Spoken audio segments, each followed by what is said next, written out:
Estamos de vuelta. La crónica internacional ha marcado buena parte de las jornadas, la de ayer y la de hoy día. Vamos con lo que sucedió este fin de semana, que ha tenido consecuencias incluso esta misma noche, donde cerca de 80 venezolanos residentes en nuestro país se reunieron en el frontis de la embajada para realizar un cacerolazo en protesta por los resultados de las elecciones del día de ayer. Desde la embajada tomamos contacto con el periodista Jorge Medina. Jorge.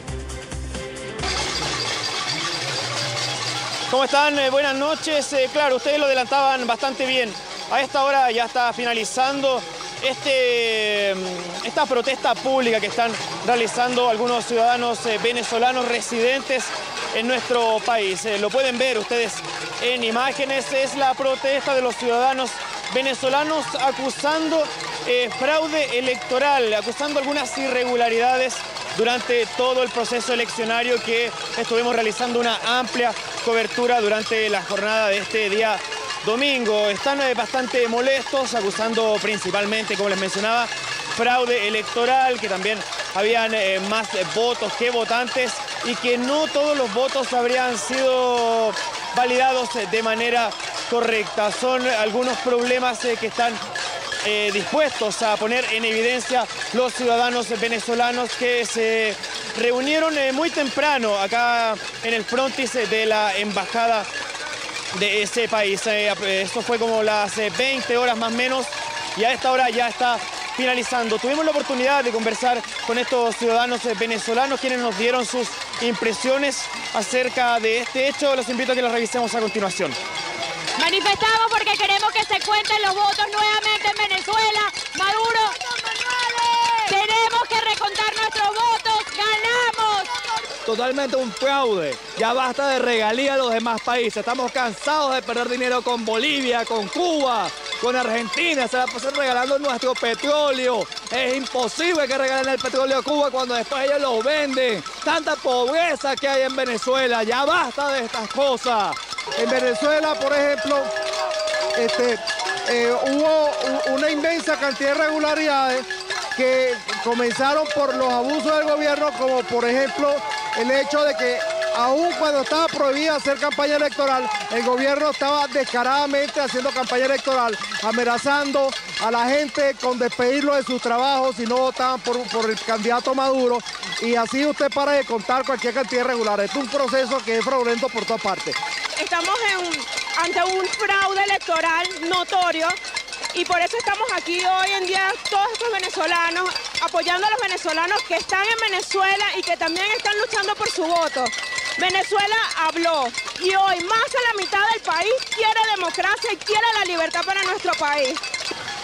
Ahí teníamos las declaraciones entonces de estos residentes en nuestro país que participaron en masa en este proceso eleccionario que comenzó desde las 6 de la mañana y que nosotros por supuesto estuvimos realizando una amplia cobertura. A esta hora está finalizando este acto donde se están manifestando, están mostrando su descontento con este proceso que dio como ganador al actual presidente interino Nicolás Maduro. Habrá que esperar entonces a ver cuáles son las reacciones mientras en la embajada se está realizando un acto del oficialismo.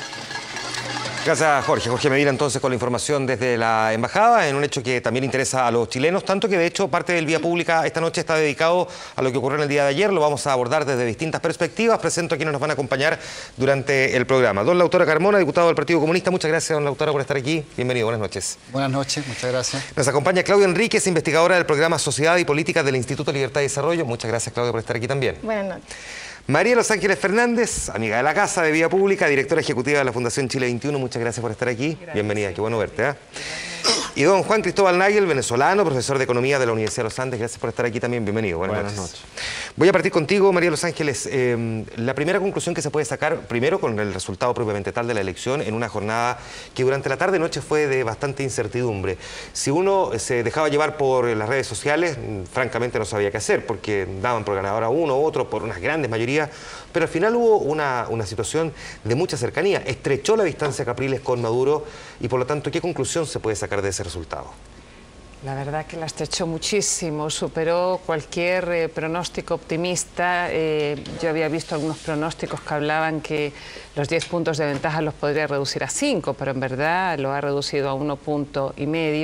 Y la verdad que esto permite hablar de un líder de la oposición mucho más consistente, que ha logrado unir a esta oposición, que hizo una campaña en tiempo récord. Realmente él construyó una épica de... ¿Y se puede considerar realmente un líder de la oposición alguien que obtuvo un 44% de los votos en una elección en octubre y mes y medio después pierde las elecciones regionales, las elecciones y donde pareciera que todo está concentrado en él más que en la oposición propiamente tal? O sea, bueno, que la gente lo quiera a él, no necesariamente a quienes lo acompañan. Perdió, de hecho, las gobernaciones. Sí, perfecto. Hubo un retroceso, retuvo 3 gobernaciones y efectivamente las elecciones de noviembre mostraron un retroceso en ese sentido, pero tenemos que ver el proceso de larga data de lo que ha sido la reconstrucción de la oposición y en este cuadro realmente el resultado de ayer muestra que ha habido un avance consistente y es cierto lo que tú dices, está muy concentrado quizá en la figura de él que forma parte de los códigos también personalistas que inundan, ¿verdad?, y que permean en la política venezolana, pero también es muy importante que el triunfo que hubo ayer sea tan macizo que permita consolidar en él un liderazgo, porque uno de los problemas que ha tenido la oposición también justamente que hay otras rivalidades y otras figuras que también pretenden disputar ese liderazgo, pretendían disputarle en el pasado. A pesar de que gana el candidato del presidente Hugo Chávez, a pesar de que Nicolás Maduro gana, ¿se puede considerar en la práctica desde la perspectiva política un triunfo en realidad para Capriles, que es él el real ganador de esta elección y que, por ejemplo, el discurso anoche de Nicolás Maduro era más que de asumir la victoria, de tratar de explicar por qué no ganó por más?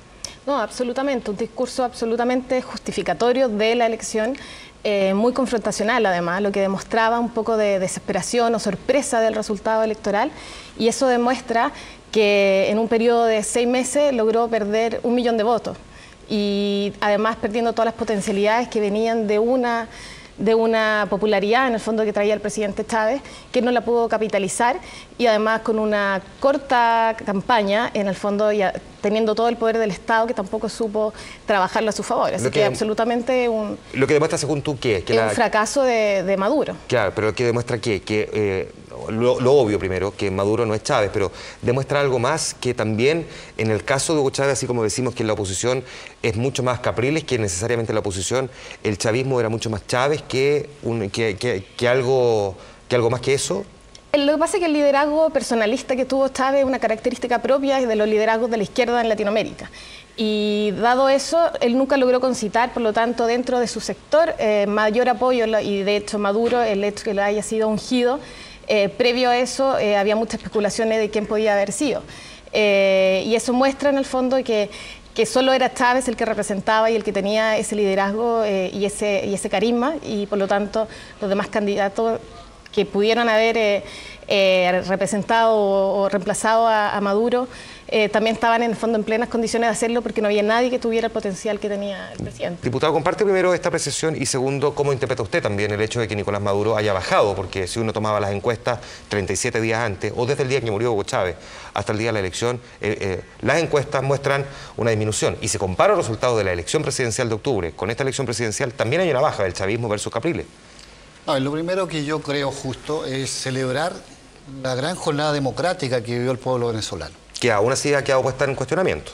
Yo afirmo, la gran jornada democrática que vivió el pueblo venezolano, que se comportó cívicamente, que asistió a las urnas, después de un golpe tremendo que es perder un liderazgo como el de Chávez, electo presidente, y en esa condición fallece.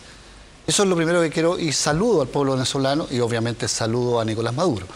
Lo segundo, evidente, yo quisiera un resultado mucho más holgado, pero aquí hubo un pronunciamiento cívico de la sociedad venezolana que eligió a Nicolás Maduro presidente.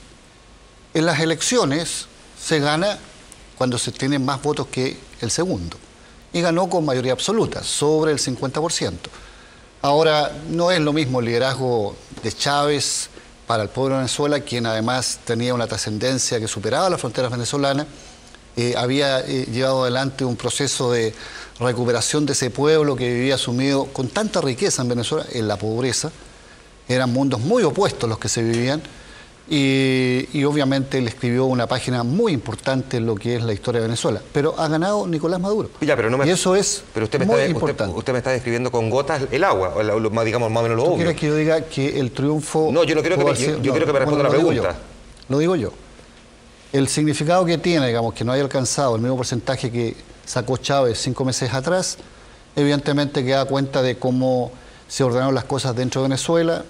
No estaba escrito, digamos, que obligatoriamente Nicolás Maduro fuera el candidato, y lo fue a partir de asumir en su condición de presidente... Designado. Presidente designado. Primero que nada, no designado, porque en tiempos de que Chávez vivía, él seguía siendo el que estaba a cargo del Estado. Entonces, desde esa perspectiva, hay una cosa que ellos mismos tendrán que evaluar, pero lograron ganar. Eso es lo que me importa marcar. Ya está bien, pero... ¿Usted cree que se puede construir una gobernabilidad basándose solamente en la reivindicación unilateral de una mayoría electoral que además es tan la gobernabilidad va a existir. ¿Cómo se construye la gobernabilidad? Se construye si la oposición que encabeza Capriles, que efectivamente avanzó 4 puntos, 5 puntos, y acortó distancia en lo que era la votación que sacó Maduro, si la oposición tiene una conducta democrática, evidentemente que habrá gobernabilidad. ¿Pero usted no considera que es democrática la solicitud de una auditoría ciudadana, que además es algo perfectamente legal? Yo no puedo inventarle yo a la medida mía no, yo lo único un Estado de Derecho para se está alejando de lo que yo quiero apuntar. Más bien lo que me interesa saber es en qué pie queda el chavismo, porque el chavismo, siempre existió la duda, usted lo sabe bien, si el chavismo sobreviviría como el peronismo a Perón, el chavismo a Chávez. Yo creo que ha pasado la primera prueba. Claro. Y ha sobrevivido. Pero la pregunta es... ahora viene el ejercicio de este nuevo gobierno, y yo creo que si toma la herencia de Chávez en el sentido, digamos, de su raigambre popular, de las medidas democráticas en beneficio de los más golpeados por la economía, etcétera, va a sobrevivir porque es un proyecto que va más lejos que solo un liderazgo. Y eso es un gran hecho que hereda Chávez para lo que es el movimiento que sostiene la revolución bolivariana. Entonces, yo creo que va a sobrevivir y va a lograr instalarse en un gobierno si hay una relación democrática entre oposición y gobierno. Es decir, ha ganado un gobierno, la oposición tendrá que... No, si las elecciones se ganan a partir de un voto más... Eso, y más todavía si es sobre el 50%. Sí, solo intentaba aclarar el punto de si, digamos, desde marzo a la fecha había 18 puntos de distancia. ¿Qué pasó en el camino que Nicolás Maduro retrocedió y Capriles logró avanzar? Por lo tanto, le aprovecho a preguntar a usted también, profesor, ¿cuál es la percepción que tiene de por qué se pudo haber generado esa situación? ¿Por qué cree que Maduro retrocedió y Capriles avanzó? Porque además aquí hay una transferencia directa de votos. Se mantiene más o menos la misma nivel de abstención o de participación ciudadana. Y por lo tanto aquí pasó que uno, en lugar de votar por el candidato del chavismo, ahora fue a votar por el de la oposición. Bueno, hay muchos factores ahí que podrían haber sido relevantes. Obviamente todo esto es plano especulativo. Por una parte, el señor Maduro cometió algunos errores muy extraños durante la campaña, todo este tema del pajarito y la reencarnación de Chávez y el trato un poco abusivo de todo lo que fue el entierro de Chávez pudo haber jugado en contra de él. Lo cierto es que el presidente Maduro, presidente electo Maduro, es un candidato o un político que se desinfla día a día. Estamos hablando de una persona que tenía 20 puntos de ventaja sobre Capriles hace 3 semanas y apenas logró ganar ayer, si creemos las cifras oficiales. Eso genera un problema serio para el gobierno. O sea, estamos hablando de que mientras más conoce la gente a Maduro, menos les gusta.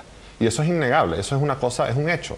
Y eso es un hecho político muy relevante para el chavismo. De hecho, ayer los primeros comentarios de Diosdado Cabello, que es el hombre fuerte del ala militar del chavismo, eran que hay que hacer una autocrítica. Eso no lo hace alguien que está orgulloso de una victoria electoral. Pero sí se produce, porque aquí estuve hablando como si Nicolás Maduro hubiese perdido, en realidad, recojo el punto del diputado, Nicolás Maduro gana esta elección. Gana por poco, gana por mucho, podemos discutir el por qué se produjo esa disminución, pero aún así hay una parte importante de Venezuela, más de la mitad, de hecho, en estricto rigor, que quiere que siga el chavismo sin Chávez, el que siga. ¿Por qué? ¿Cómo se interpreta eso? Porque los proyectos de gobierno son completamente diferentes entre Capriles y Maduro o el chavismo. Sí, obviamente hay un tema ahí de una identificación de una porción importante de una mitad de la población con un proyecto político más allá de una persona, ¿no? Obviamente hubo una transferencia de carisma y de apoyo popular desde Chávez hacia Maduro. El endoso que le hizo Chávez a Maduro tan fuerte y tan religioso y tan cargado de misticismo y de simbología fue importante para la victoria de él. Ahora, Maduro se tiene que enfrentar con una economía que está despedazándose. Es decir, ahora lleva 2 devaluaciones encima, por ejemplo, eso explica en parte la caída de su apoyo. Tiene unos problemas fiscales fiscales tremendos. Con decirte que el déficit fiscal el año pasado en Venezuela fue del 15% del PIB. En España es del 7% del PIB. Y miren las noticias que están llegando de España. O sea, el problema fiscal en Venezuela es casi que el doble de grave que lo que es en España. Estamos hablando de una economía que no sostiene, un gobierno que no puede sostener el ritmo de gastos que tiene y las promesas electorales que ha hecho, y que va a tener que tomar soluciones que van a ser dolorosas para sus propios votantes. Ahora, en estricto rigor también, María Los Ángeles, esta es una cosa que se viene diciendo de Venezuela hace harto rato, y aún así Venezuela se mantiene y viene ganando el chavismo distintas elecciones. Ha ganado 17, 18 elecciones, si es que no me falla la memoria, y por lo tanto, claro, 18, 19 o 17, 18, pero la ha ganado prácticamente todas. Pero es el referendo revocatorio. Claro. Se lo reconoció inmediato Chávez. Pero a partir de ahí, lo que uno se pregunta entonces es, hay permanentes pronósticos de los la hecatombe, una hecatombe que en la práctica sigue llevando a los venezolanos a votar por un determinado sector. ¿Cómo se entiende eso entonces? ¿O hay una exageración de un sector político de la comunidad internacional que nos quiere presentar una determinada Venezuela distinta a la que el venezolano común y corriente la siente también? Digo la mayoría, que es la que elige al presidente. Bueno, sí, efectivamente, no podemos olvidar datos, por ejemplo, el Latinobarómetro, que muestra que los venezolanos son el país de América Latina que aparece más satisfecho con su democracia. Así es. Y ahí yo quiero decir algo muy claro.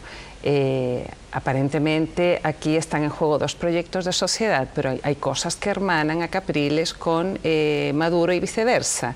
El punto de que ya no hay vuelta atrás con la preocupación por los sectores populares. O sea, y de hecho, si uno observa la gestión de Capriles como gobernador exitoso del estado Miranda, él ha llevado adelante ahí proyectos sociales muy interesantes, aunque él dice que su paradigma, su referente es más bien Lula, el proyecto progresista brasilero. Y por otro lado, la gestión que ha hecho en el estado Miranda, y a mí me consta porque él nació en Venezuela, yo también nací allá, la gente en general lo considera muy inclusivo a Capriles. Aquí el tema es que al final va a terminar ganando quien realmente haga una oferta de inclusión en la sociedad. Yo creo que los venezolanos, tanto chavistas como antichavistas, están agotados, estresados de esta tremenda polarización. Ahora, ¿a quién le conviene esta polarización? Esa es la pregunta. Que es una pregunta que planteo aquí entonces de vuelta, porque el país ha quedado dividido casi a la mitad, casi a la mitad. Si nos vamos a números redondos, es prácticamente la mitad quienes estaban con la figura de Hugo Chávez o el chavismo, y quienes buscaron un proyecto diferente. No quiero ponerlos en contraposiciones guerrilleras ni nada por el estilo, son dos miradas distintas también, y por lo tanto, ¿cómo se gobierna desde esa perspectiva?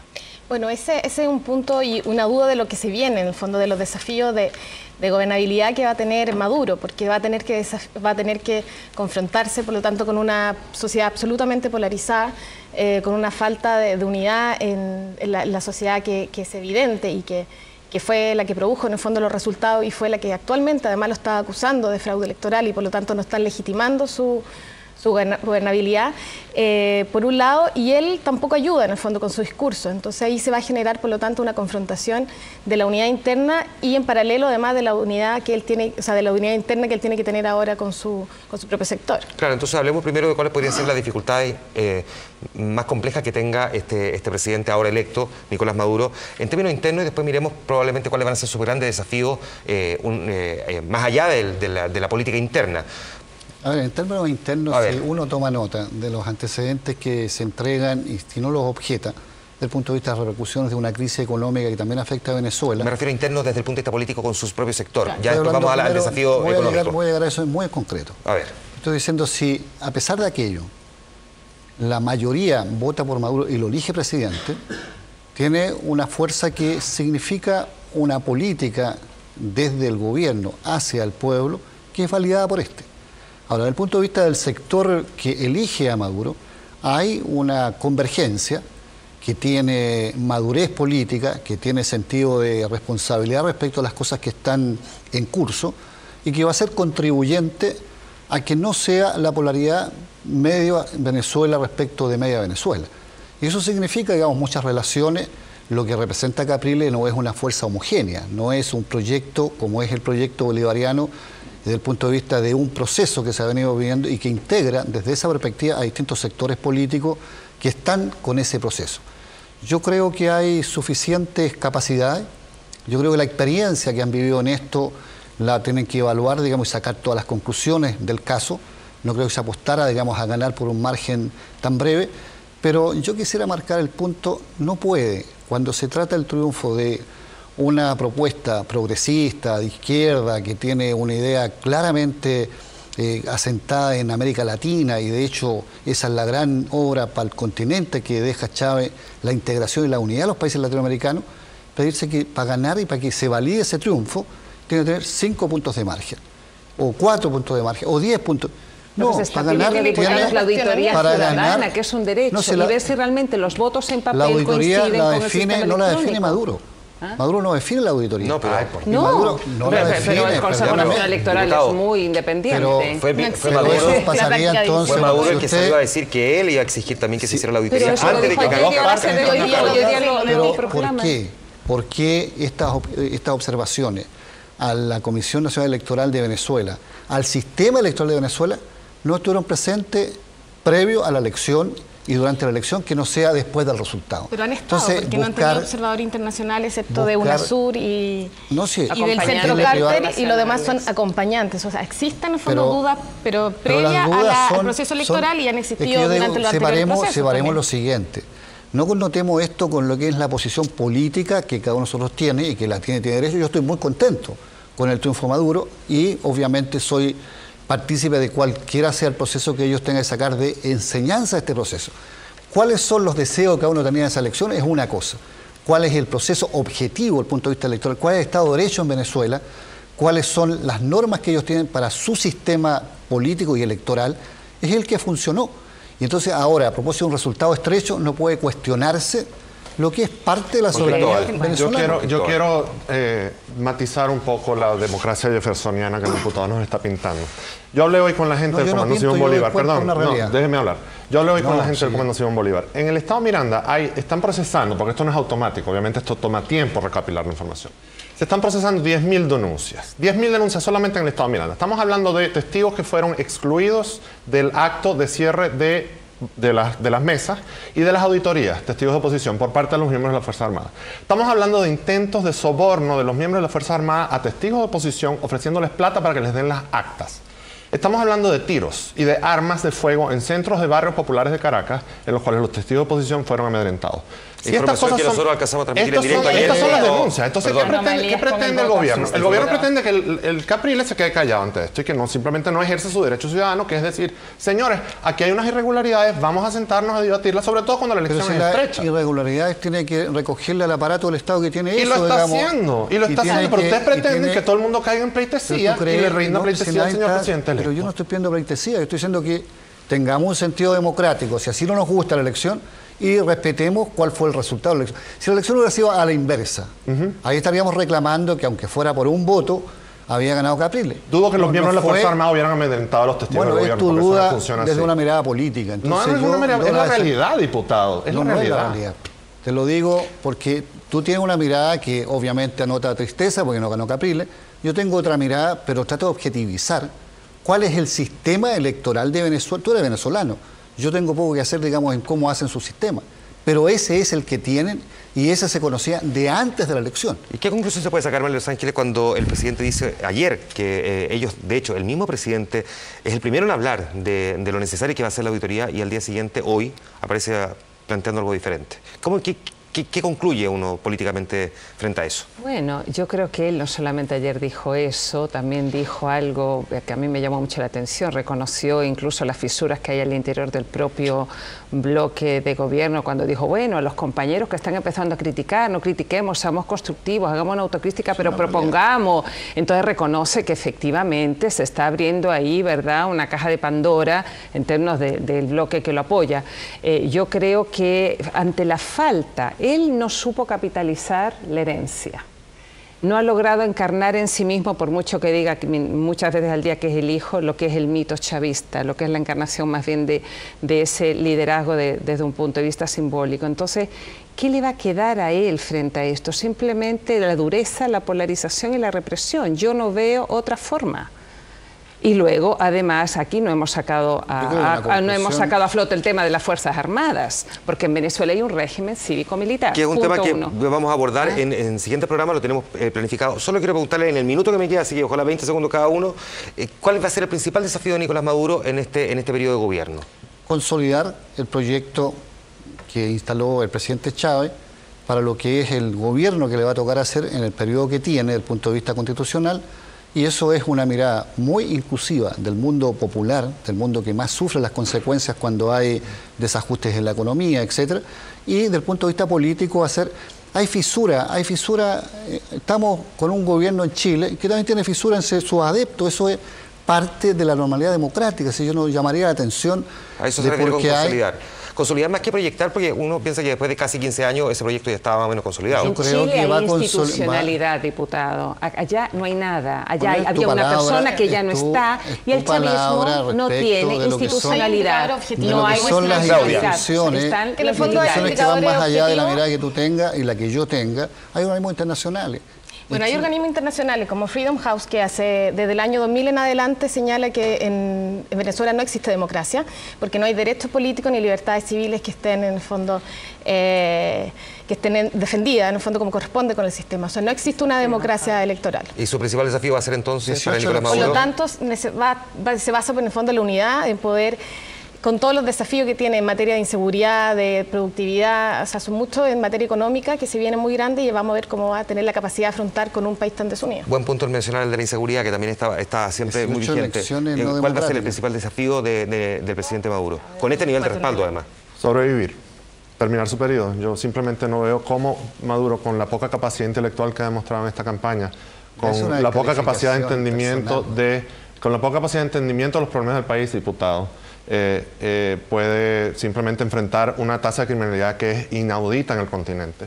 Puede enfrentar una inflación que está galopando y que está aumentando, una escasez que ya bordea el 30%, una economía que se está frenando. No veo con qué capital político y con qué capital humano va a contar para poder enfrentar eso. Sobrevivir entonces. Yo creo que la revolución bolivariana sigue siendo una linda promesa, pero así como va, más bien es una oportunidad perdida. En Venezuela se sigue manteniendo muchas de las características de la Cuarta República, punto fijista, diputado, que a mí me tocó vivir. Sigue coexistiendo la cultura rentista y clientelista, eso no lo ha podido superar Chávez. Sigue existiendo el militarismo y el caudillismo. ¿Salió gente de la pobreza o no? Les quiero agradecer a los cuatro. ¿Salió gente de la pobreza? A los cuatro les quiero agradecer el que hayan venido a conversar con nosotros en la primera mirada de tantas que vamos a tener sobre Venezuela, si este gobierno es largo y por lo tanto hay que empezar a ver qué va a pasar con el reconteo de votos y tantas otras cosas. Diputado, muchas gracias. Muchas gracias a ustedes cuatro por estar aquí. Muchísimas gracias, profesor. Pausa, tenemos más noticias a la vuelta aquí en Vía Pública.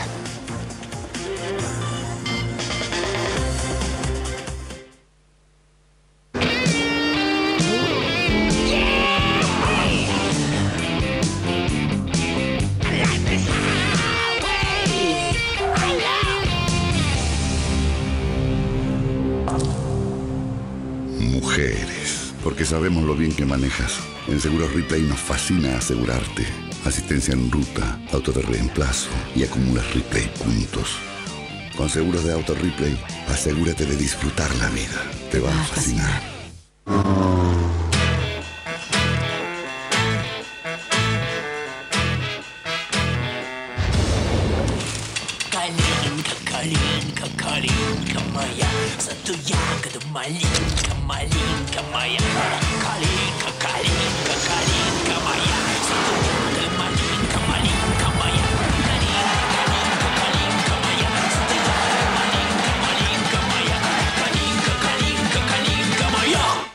Bienvenidas a Walking Goods.